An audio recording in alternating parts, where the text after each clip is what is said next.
Because this is actually something in my platform for the city I want. I want the city government to have a social media that is not just an update on the weather. The city of Altoona, it's like the guy walking out in nature saying there's nothing around. But if you started lifting up the rocks, you'd start seeing the bugs. Right. And if you started pulling apart the trees, you'd see the squirrels. You know, like, it's all around us. There's such incredible stuff happening everywhere. Everywhere you look. Today's conversation is with Devin Saylor, and this is not a political podcast. He started a group called Redd Up Altoona. They go around Altoona picking up trash, cleaning up neighborhoods, making our community look better. And so when one of his posts ended up in my feed, I got intrigued. It turns out Devin's running for Altoona City Council. He let me know he was running for office. And so we do touch on a lot of local issues, and there is a hint of politics here and there. But if this is the first time you're catching one of my sit-down interviews with folks in our community, I wanted to let you know that I do not focus on politics. I talk to musicians, I talk to business owners, I talk to people with interesting stories. So before you jump into the comments section to trash our conversation because of any political leanings, just know that politics isn't the focus of all my content.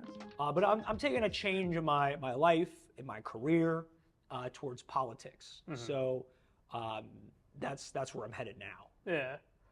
So you are becoming an adult. Yeah. Does one ever become an adult?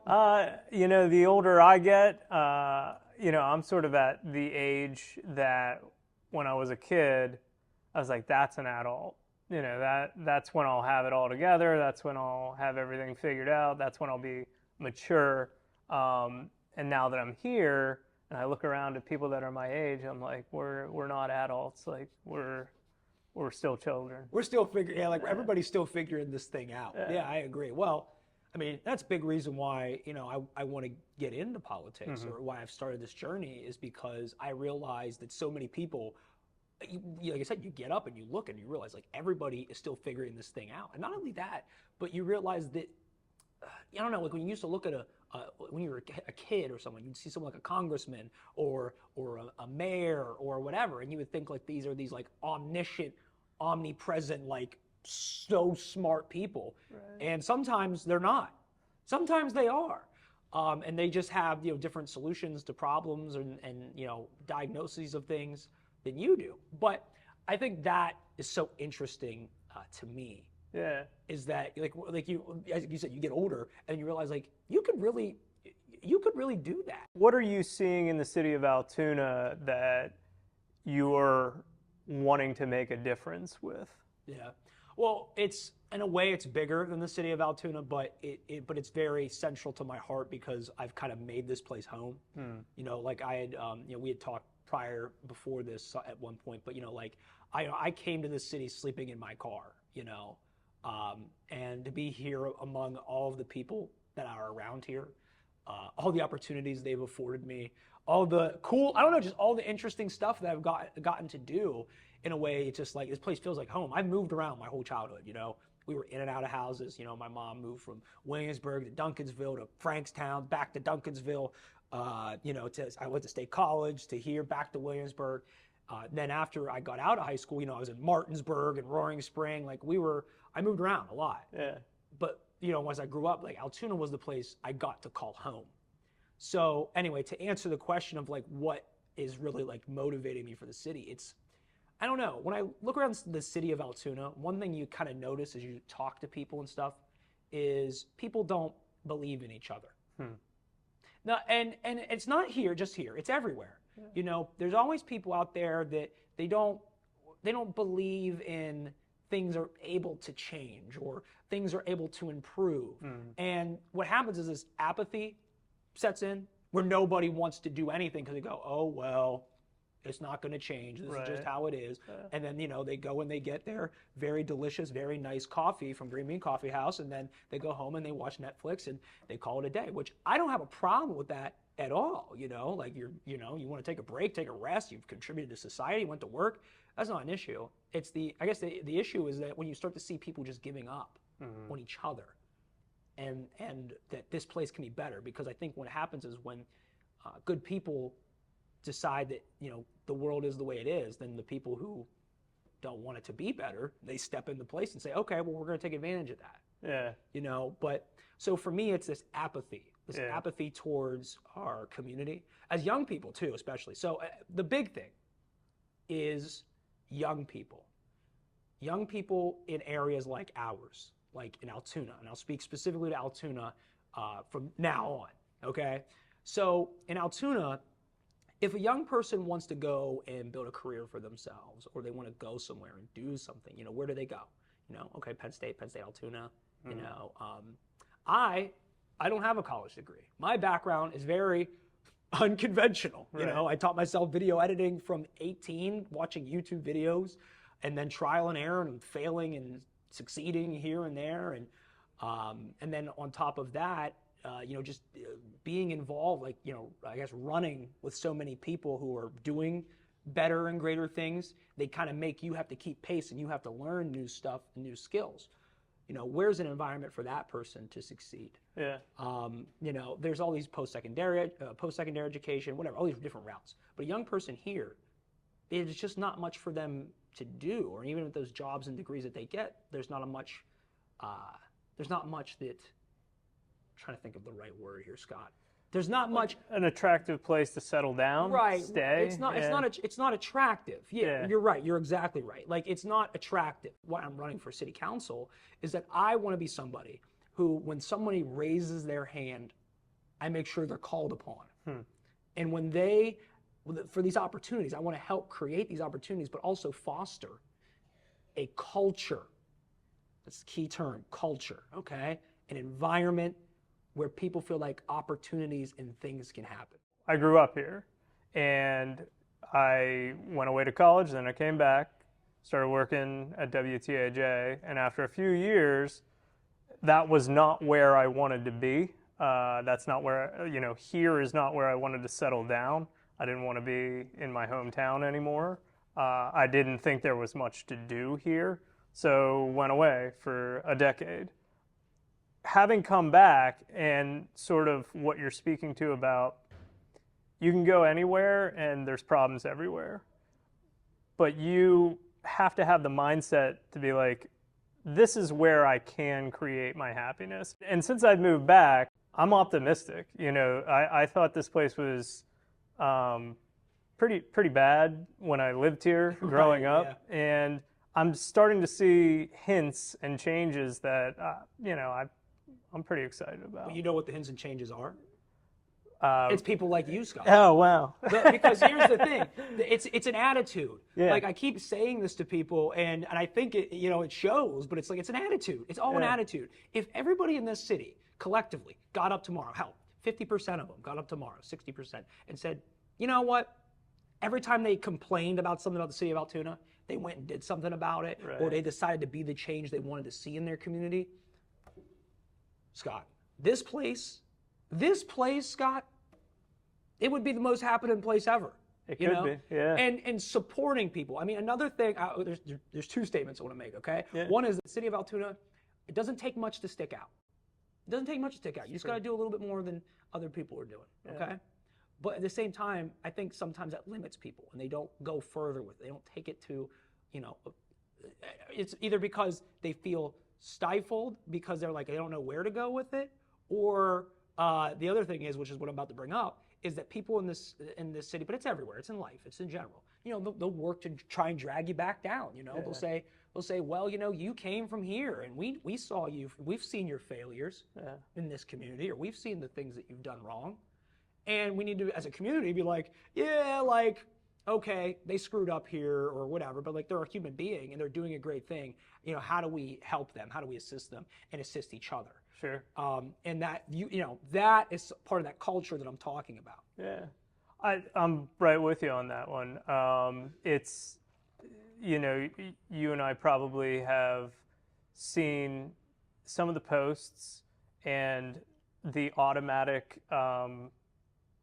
negative comments that come from, things that are developing in Altoona. Right. Well, And there's just that belief and sort of that like group think that like we got to pounce on it. There's problems here. Like when I see, and obviously I'm talking about We know the who you're building talking about. downtown. Yes, When I see something that has sat with no progress for the last 35 years and finally something is being done about it, I almost don't care how it's being done. It's like at least something is being done for the first time in that long. Yeah. That's how I feel. It's like that Teddy Roosevelt quote that I can't say right now, but it's like at the end of the day, there's somebody down there doing something, and you're right. The man in the arena. Yeah, right. Yeah. The man in the arena, right? And I'm saying that, and don't get me wrong, there's always room for criticism. Mm-hmm. I'm criticized. I criticize other people. I'm sure you do. But at the end of the day, what we have to be able to do though is distinguish criticism from people hating on something. Mm-hmm. And like sometimes I think it's people complain, and we're talking about the center city market, and it's in the city, so we'll talk about this because the parking situation is something, an issue that can be addressed, mm-hmm. right? So first off, we do have. I mean, the city has ample parking. I believe so. but that's also given the current demand, and I will say, right. I was somebody who was very upset back in the day because there was nowhere to park downtown that was free. Right. And that was annoying because, some of us would be down there for a couple hours. I'd be willing not to, I'd be willing to park somewhere else to not pay and then walk, to where I'm going or whatever. Is that necessarily how it should be done? I don't know. I don't. But given the current demand of the business, because businesses are building downtown, right? And they're developing, and then there's not a high demand, and then you're saying, oh, you have to pay to park to be here? It's like, well, wait a minute. So you're telling me I have to pay to park to go to these businesses that, this place isn't really happening that much. Like, I get it if parking was in higher demand downtown, but at the time, it wasn't. Now, as demand grows, as more people start to go in, and the things are happening more downtown and everywhere else, if you want the parking, you got to pay. Yeah. I agree with that. And honestly, some things like the parking garage is right there by Center City. I think they're underutilized. So if you could pay to park in there and make sure, because that money helps maintain the municipal infrastructure. I mean, because then what happens is if they start to fall apart. Prime example, the Gables building. Right. The Gables building. That's a very. So when I was homeless, actually, my car and I slept in the Gables building because my office was in there. Really? Yeah. And there's some it's pretty not up to code stuff in there. I will say it's kind of suspicious that it was only after the new ownership took over that all of these code violations came. Because I was sitting there I'm going to tell you something right now. A lot of these code violations were happening when I wasn't in there. Now maybe it's just because the garage basically screwed the building over because once that garage started to fall apart, because that's what happened was I was driving out of that parking garage there, and one day I just saw this giant slab of concrete, probably as big as this table, with rebar exposed, just sitting there on the ground. I said, that could have fell on somebody. That could have fell on somebody's car. Sure. And once that happened, and the pictures were taken and everything, and the building was alerted, the city, they condemned it. Yeah. And that pretty much hurt anybody being in the Gables building. But there's the thing is, if you don't have a way to fund and maintain that municipal infrastructure, it falls apart. Right. And the city can't just go out of their way and say, oh yeah, because I think the project's projected to put a new parking garage on that building, it'd be $12 million. That's a lot of change to just drop. Sure. On that. And you're talking about redoing the existing one? I don't know if it's a redo. I think it'd be a tear down and rebuild. Okay. 12 mil. I think. Gotcha. Don't quote me on that. Okay. Don't quote me on that. Either way, to get it done, it's 12 million. Yeah. I mean, people seem to want it. Right. Yeah. Well, they want that parking back because it was free. People just parked up there and they just come down. Yeah. But at the same time, though, do you see what happens is even if you're parking for free, people aren't getting a little bit of money to maintain that stuff. They just let it go, and then what happens? The structure falls apart, and then you lose it, and you have a bunch of people going, "Wow, I wish that parking space was there." Well, yeah, but there's no way to financially maintain it, and then the building owners now in the city trying to work together, maybe on some kind of deal to have it up. Right. But even then, that it's a philosophy for me. I don't like as much. I don't like when the government is always subsidizing the private sector. I mean, if you're a business owner or an investor or an entrepreneur, you're taking the risk, okay? That was the deal with capitalism, so I was told. So if you're taking the risk, then, you know, like, we shouldn't have to always bail you out, Right. you know, of situations like that, Yeah. you know? Parking. Didn't think we'd. Listen, well, look, here's the thing about, like, I really talked about these, like, cultural elements. Right. These are the things Yeah. I'm interested in. Yes. This is why I'm running. Yeah. But at the end of the day, city council is an office of roads, of parking spaces, Yeah. of setbacks, of ordinances, sound ordinances. It's what kind of cars can drive where. Right. It's really sidewalks. It's trees. It's land development. It's really dry stuff. Okay. I mean, it's really brick and mortar. You know, it's not philosophy based. Like, I joke because I'm running as a Democrat. I'll probably be the only Democrat running for the office as far as I'm concerned at the taping of this video. Right. But the thing is like, there's not a lot of room for, you know, I guess very heated political debate in terms of, you know, like what the country should or shouldn't be or whatever. Because, you know, when you're in the let me tell you something, okay? The structures, the concrete structures and the screws and the nuts and the bolts and all that, let me tell you something, okay?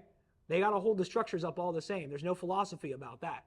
There's no philosophizing, you know? Right. Like, if the sewer system, the storm drainage is backing up, okay, and because it was poorly created or integrated, guess what? There's no philosophy about that, okay?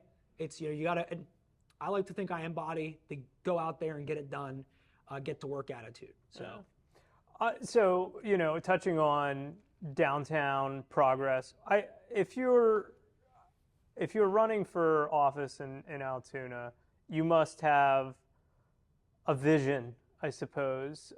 What would you like Altoona to look like 10, 20 years from now? 10, 20 years from now, Yeah. wow, that's a long way down the road. Get out your crystal ball. Yeah. Well, I mean, what I'd like to see Altoona at is a place where, you know, like I said, I always say this, it's a place people want to live. It's not a place people move to, right? Like, people come here and they go, well, that's a place I'd want to live. That's a place I want to go to. But not because property values are great or, you know, speculative investment, you know, stuff that leads to, like, gentrification. But, like, it's a place where there's culture. And Right. people think things are happening here, and they're willing to participate in that, and they really feel like they're a larger part of the whole. I'll tell you what, the more I get involved in this community over the past, you know, 4 years that I've, you know, really gone on this road, there's such incredible stuff happening everywhere. Everywhere you look. I mean, it's always funny. It's like the guy walking out in nature saying there's nothing around. But if you started lifting up the rocks, you'd start seeing the bugs. And if you Right. started pulling apart the trees, you'd see the squirrels. You know, like, it's all around us. There's people, there's things living all around us right now. Like, people say, oh, it's lifeless here. You know, like, there's life everywhere you look, brother. Yeah. You just got to start digging. Yeah. But my vision, I'd like to see it a place where young people, you know, want to live. Like, a place where people don't talk about how crappy of a place this is, but rather they go like, oh yeah, Altoona's great, you know, or they like say, oh, we should go to this thing. Like, that's where I would like to see in terms of like what things are happening here structurally. I don't know. I don't want total control over that. I will say the city's in a unique position, I think, because, and this is part of the reason why I want to run too, one of the policies and platforms. I mean, we live in an age of digital media.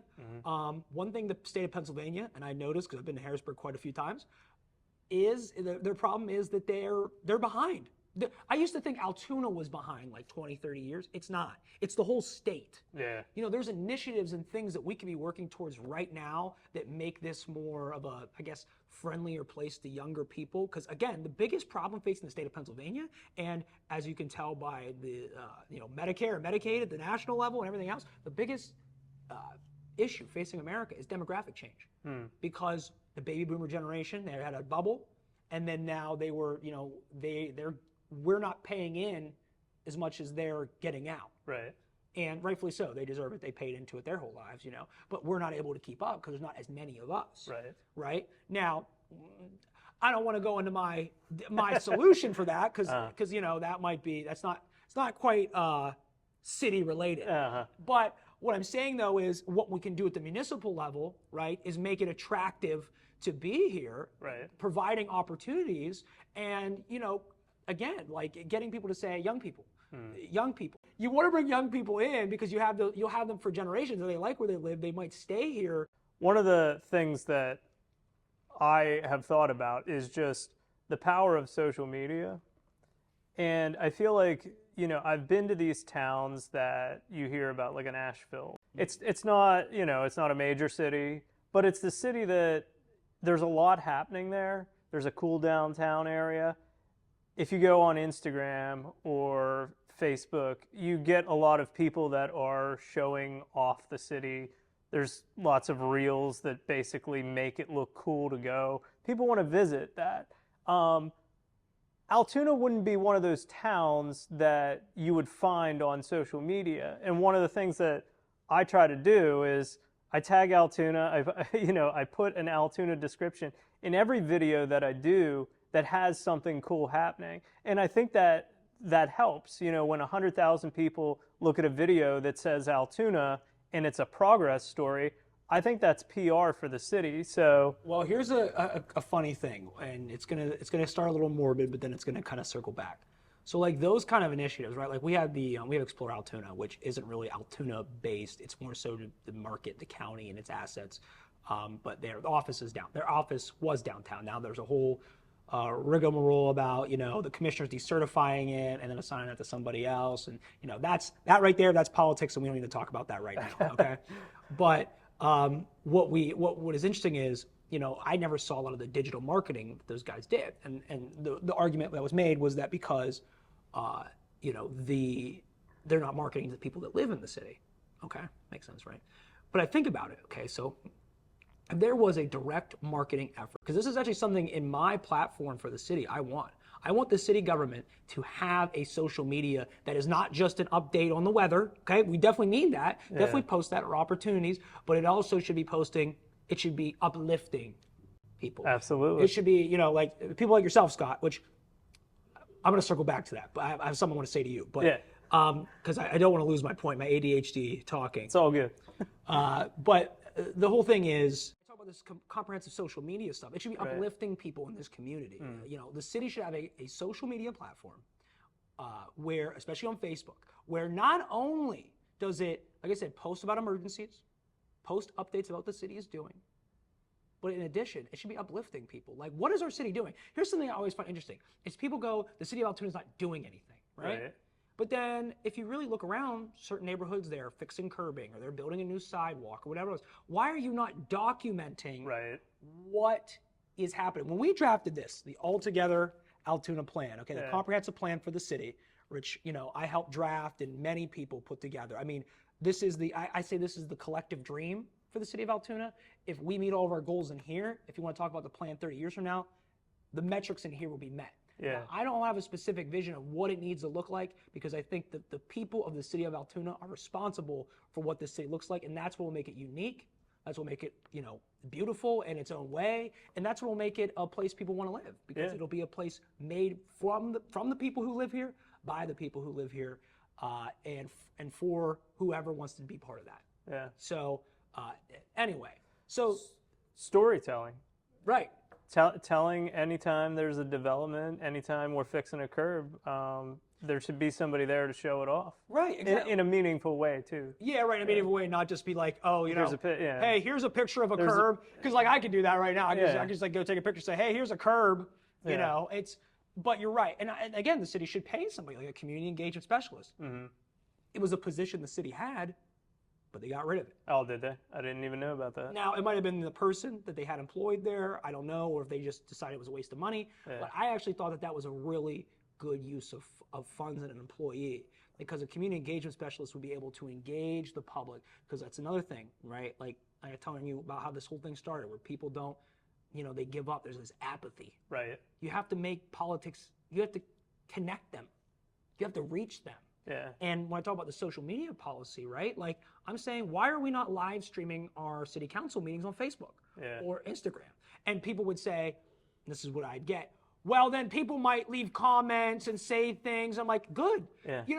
As elected official, okay, right? If you want to say that I'm a big stinky dookie head every day in the chats, in the comments, at some point I'll probably just laugh every time I see it. Yeah. But that's your right. I Right. mean, you're allowed to criticize me and have opinions, even if they are blatantly misinformed. Right. It happens at city council meetings all the time. I'll hear somebody say something to me where they're like, this is a this or this is a that. I'm like, actually, it's because, and you explain it to them. They're like, oh, okay. Yeah. And it's because they're frustrated and they don't know how something works. Yeah. So if you have a social media page that meets people where people are and educates the public, educates them.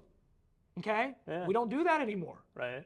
And I don't think, sometimes I think it's by design because we don't want, I think as some elected officials, they don't want people to know how any of it works. Right. Because it makes it easier for them to, push for the things they want. I think so.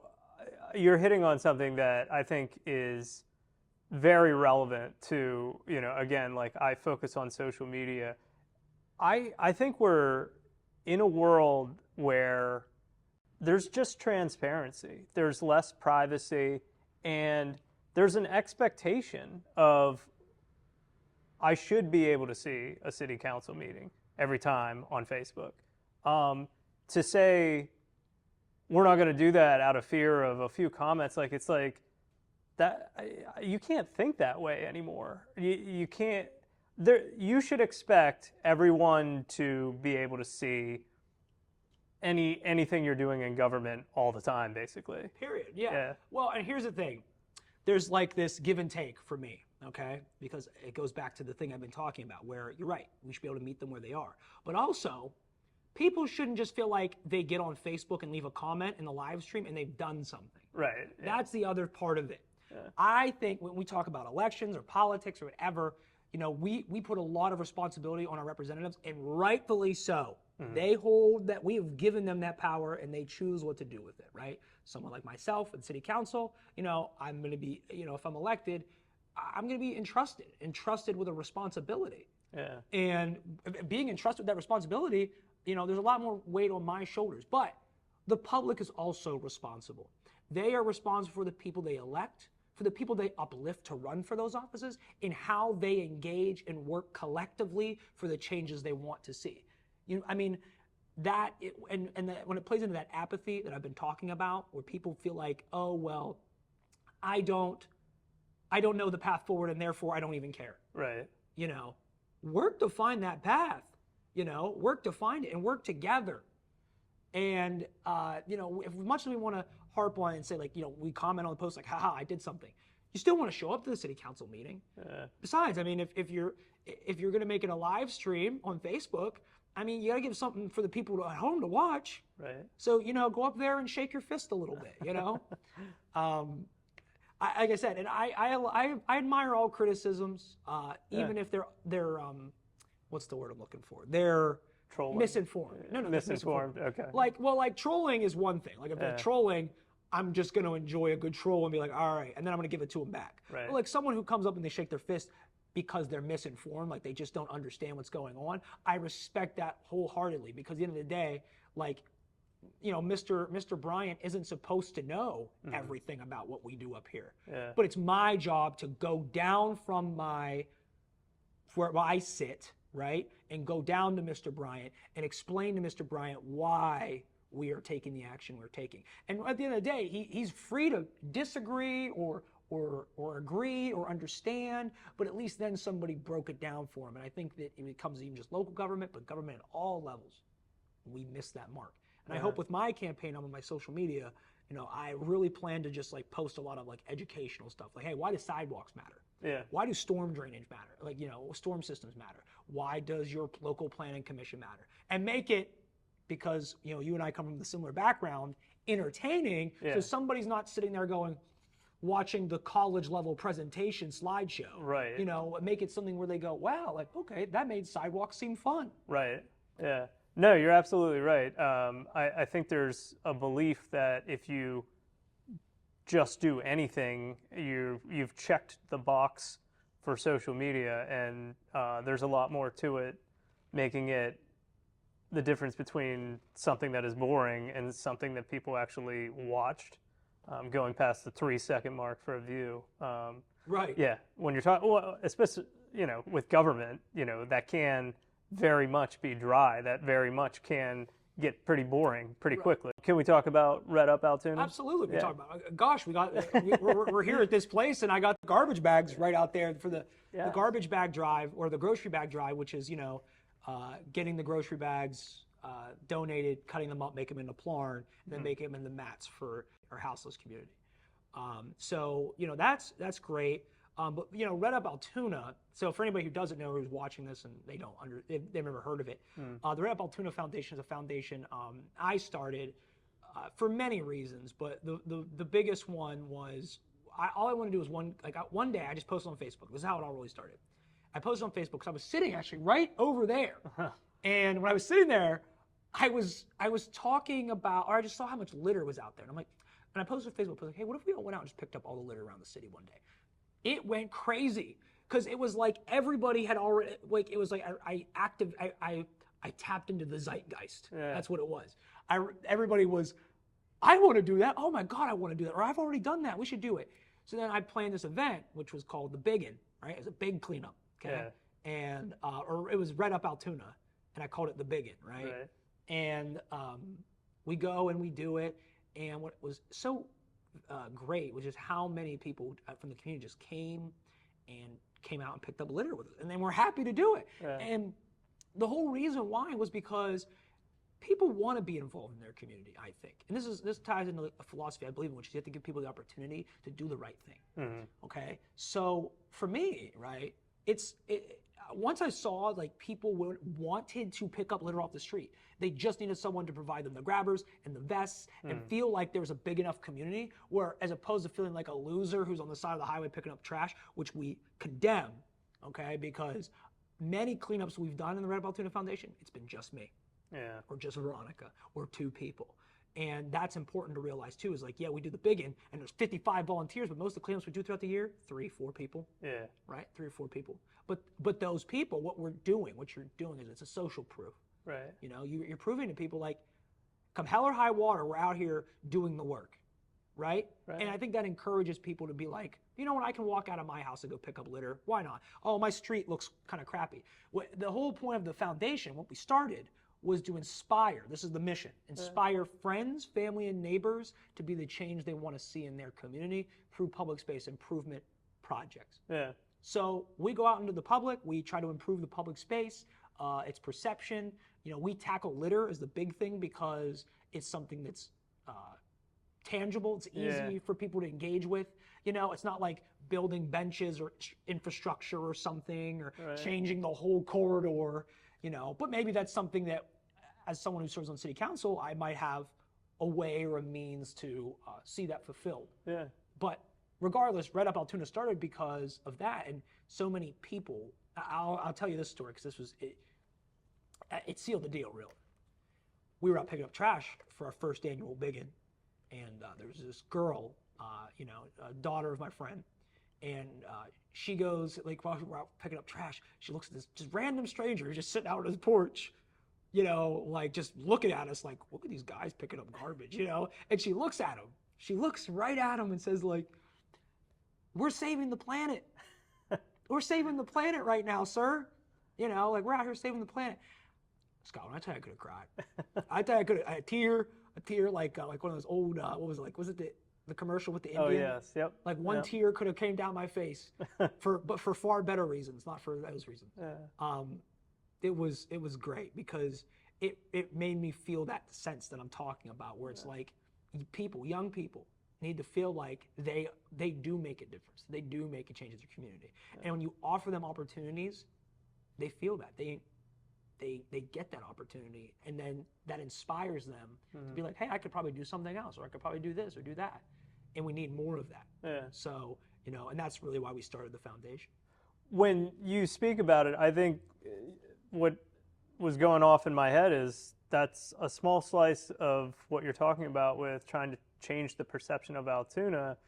You created a Facebook group, and now you have how many followers? I don't know, like 700. Yeah. But the thing is, they're like, and that's how I found you. Right. That's exactly how I discovered you. Was it came down my feed, and I'm like, oh, look at that, somebody's cleaning up Altoona. And that's that, using the power of social media to kind of changed the story, I would have never found out about that otherwise. Right. Well, you know what? I'll tell you this too. Part of it is when we post stuff or we make videos about stuff, I'm sure, you know what? I'm sure that like you'll post this and, people will write this interview off as like some big self-promotional, look at me thing. And in a way it is, in a way it isn't, because I've always looked at it like, when you're posting your stuff and you're putting out a message, right? And that message is good or positive or inspiring or whatever, like, you should feel encouraged to put it out there. I mean, when people share on Facebook the good things they're doing, I'm one of those people like, I share it. Businesses around here will tell you, because like anytime I see a business that just posts something that I think's good or good content, just good content, like it doesn't even have to be like necessarily like motivational or inspirational. Right. Like today I shared Hard Bean. No shade, Green Bean. I shared Hard Bean because they posted this Kendrick Lamar Super Bowl meme. Right. And I was like, I just laughed and said, I gotta share that. I gotta share it. And but that's also the, I say that to say that, if people spent time to promote what they do, because honest to God, I'll tell you this, the Redd Up Altoona Foundation, at times when I'm promoting it or I'm doing anything with it, I'm like, oh, it's not that big a deal. And people they'll toot your horn, be like, oh, you're doing a great job. Yeah. And it's like, you gotta be like, man, we're just picking up trash. We're just picking, because at the end of the day, like, that is kind of what it is. Right. But it's more than that, and people make it more than that. Just like this business here that we're in. Right. Or, what you're doing. Which, by the way, if I could say something about you. Oh boy. Okay. Like, no, like what you're doing here. Okay. Because I can say this because you and I are both video people. Yeah. Okay. Like, this is a profession. We've done it for a while. What you do with video, right? Like, in this decision to grab people from the community and interview them and uplift them and give them opportunity to say things. Yeah. It's invaluable. Thanks, man. It's worth I hope everything. so. No, it is like genuine. Like, hey, no, not I hope so. Like it is. Yeah. You're giving people the opportunity to shine. Yeah. And that's one thing I've always loved about doing video. Yep. Is that you give people the chance to be seen, or not even just people, but things happening. The light. Yeah. You are. Scott, you are light. I'm serious. Like you're light. Like you're casting light on things. Yeah. And whenever it was Center City Market or just with Hi Guys or anything else, anything that you do, you're light. You are putting that out there and allowing things to shine. I appreciate that, man. I mean, that is the overall goal, is to make the good people look good. Right. As simply as I can put it. Okay, I'm not gonna pull like a Richard Nixon right now. It's like the lighting bad. My bags in my eyes. Thank you for saying that, dude. That means a lot. Well, it's just because I'll tell you this, like, just not a lot of people, because I get it because, like I went and shot video for Night to Shine the other day. Yeah, I saw it. Yep. And that was families and people with disabilities, and that was like their prom. Yeah. And I by the end of it, because at first I was like, I'm so overwhelmed, I don't know if I can get to this, and I lost track of it, like I didn't even know. And then a close friend of mine reached out to me, was like, hey, can you film? They need somebody. And I'm like, all right, I'm coming.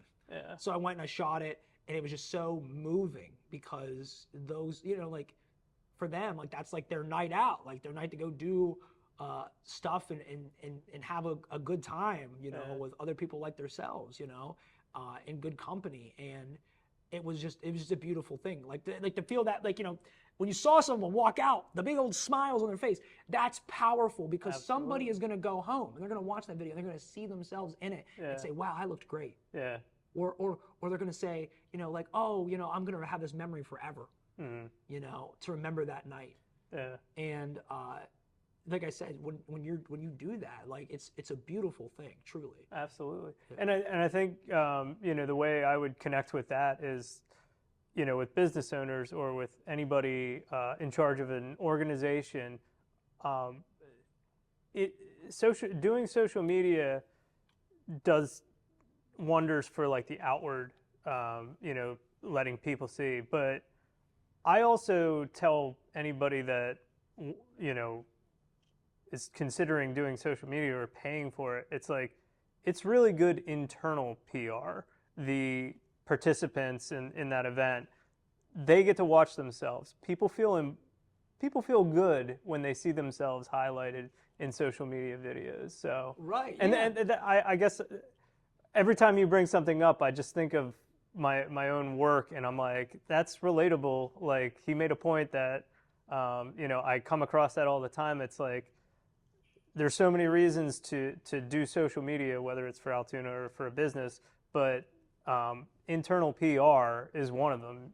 You're making people feel better when they're included in a video. Right, because they don't just feel like it's a place where they throw their money for a product or an item or a service. Right. They feel like, oh, like I'm a part of this. I am a part of this company. Like I've been seen. Like I've been recognized for my service. Like, because we talk about Sheets, right? Like Sheets, every time I use my Sheets card and they say, wow, special loyalty value member. Like I don't feel special. Like, you know what I mean? Like I want a Snickers. That's what, you know what I mean? Like I don't feel special. I'm getting a Snickers bar, right? Yeah. But like say, like you have a business like, Green Bean, and then you host some kind of event here, and then you film that event or you take pictures of that event.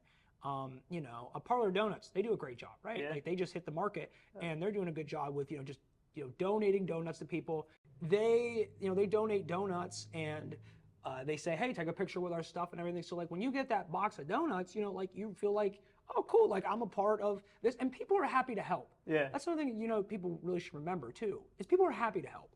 If they're like, oh, I'll, like here's some donuts in exchange, take a nice picture and help us promote. Right. You got it, brother. You had me at free donuts. Yes. Yeah. But I will say that Parlor Donuts, okay, for me, I can only eat one and I'm sunk. I'm sunk, brother. Okay. It's not like chips, okay? I can't eat like 17 mil. I can't eat a whole bag. Yeah. It's one donut. Honestly, I had one donut, and I think I was good for like lunch. Yeah. I mean, that just speaks to how good they are. Yeah. Oh, that first week was brutal for me. My dinner was 3 donuts. So. Ugh. Yeah. Don't say that. Yeah. Because 3 of those, like if I eat 3 donuts, it's just too much for me. Honestly, I used to have like a big sweet tooth, but like as I get older, I'm like I used to be able to eat like 3 glazed donuts in a sitting. But now, like if I ate 1 glazed donut from Dunkin' Donuts, I'd be hating myself. Like so, But they're great. Like Parlor Donuts are delicious. Absolutely. Yeah. Well, you don't have to convince me of that. I get paid sometimes. Yeah, right. He goes. I'm getting paid for.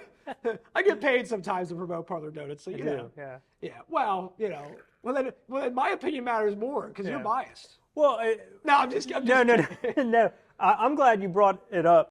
Not to promote Parlor Donuts throughout the whole thing, although I can. There was a community story right there with the opening, because I feel like there was, with the pictures, with all the people that came in, clearly something worked on social media to have the entire city of Altoona come try Parlor Donuts basically on the first day. Right.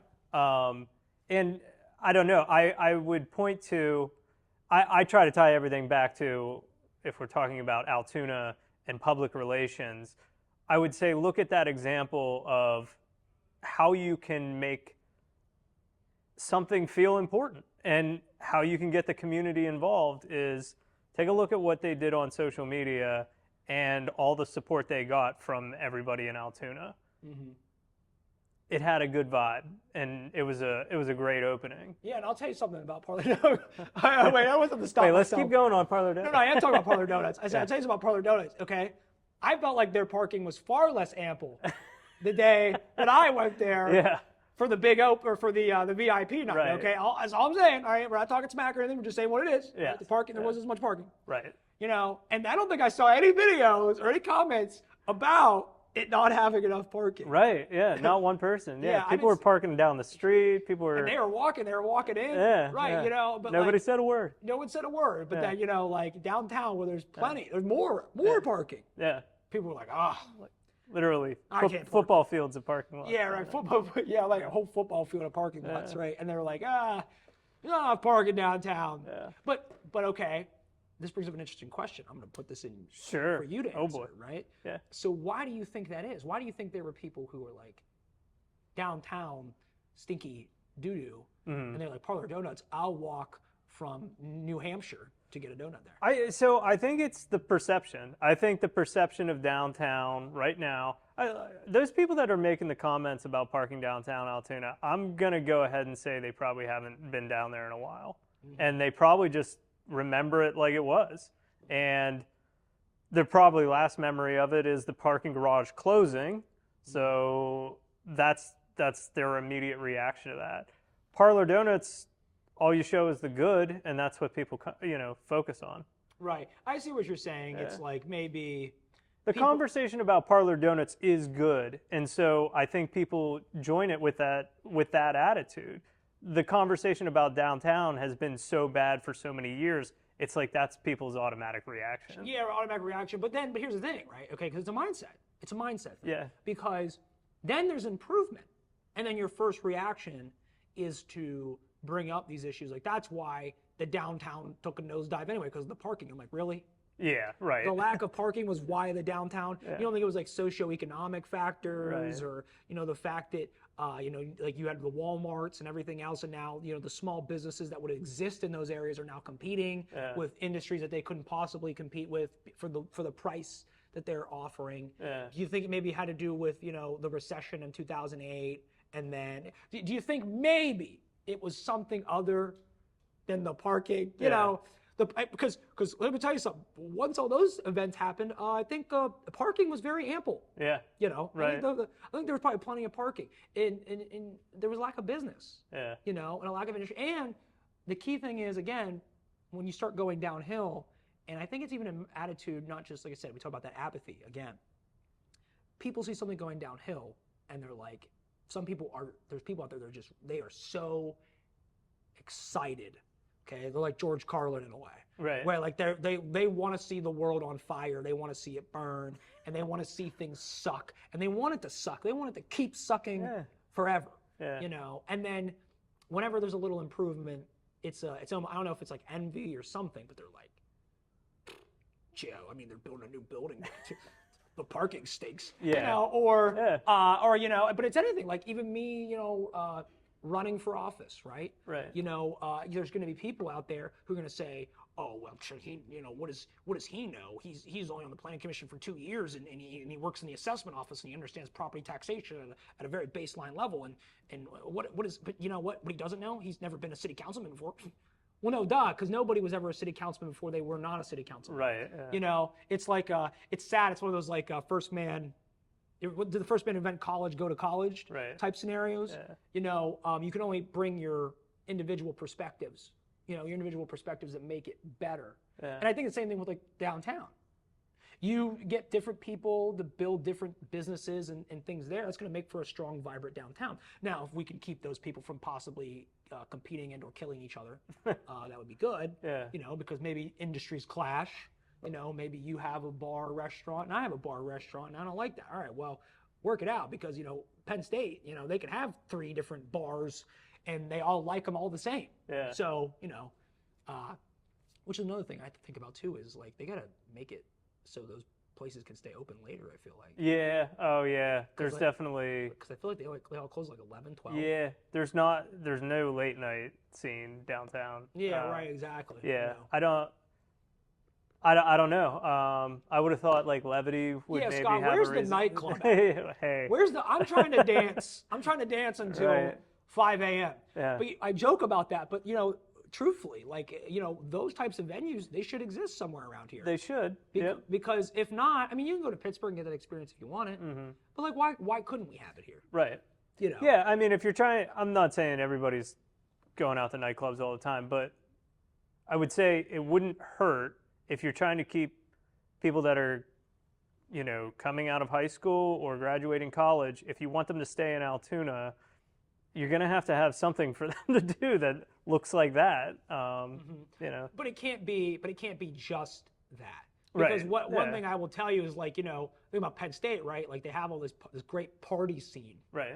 Not a lot of people, like Penn State is just a economy that does what our area does, but good because they just keep bringing in more new people. Right. Because of the education they offer. Because in all honesty, when the kids aren't there, it's a smaller municipality and there's less money than you'd think. Not less money than you'd think, but just less people living there than you'd think. Yeah. But a lot of people that are living there, they're the professors and they're some of the smartest people in the world.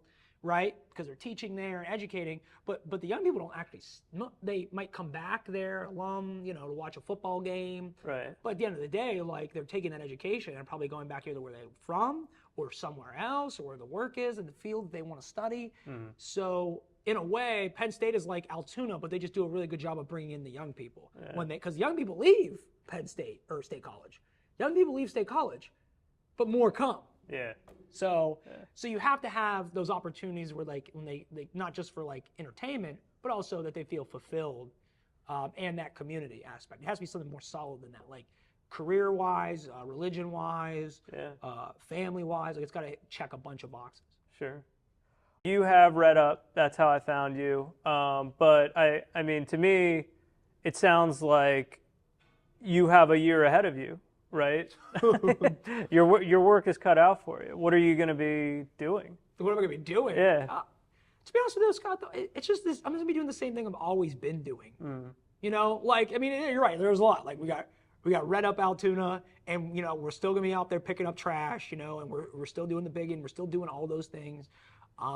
You know, working in the community in other ways and volunteering. You know, I'm always with before I came here, I volunteered at the Lion Backpack Program with the Young Professionals Committee. You know, just talking to people and learning their individual perspectives and stuff, because at the end of the day, you know, reason why I like the idea of being a politician someday is because I like talking to people. I like learning, and also I like trying to solve problems. Right. You know, because I like helping people. I like to, and you know, I don't know, if you want to be honest, like I get up sometimes and I look at the people that are in charge and I just feel like some of them have really lost what it meant.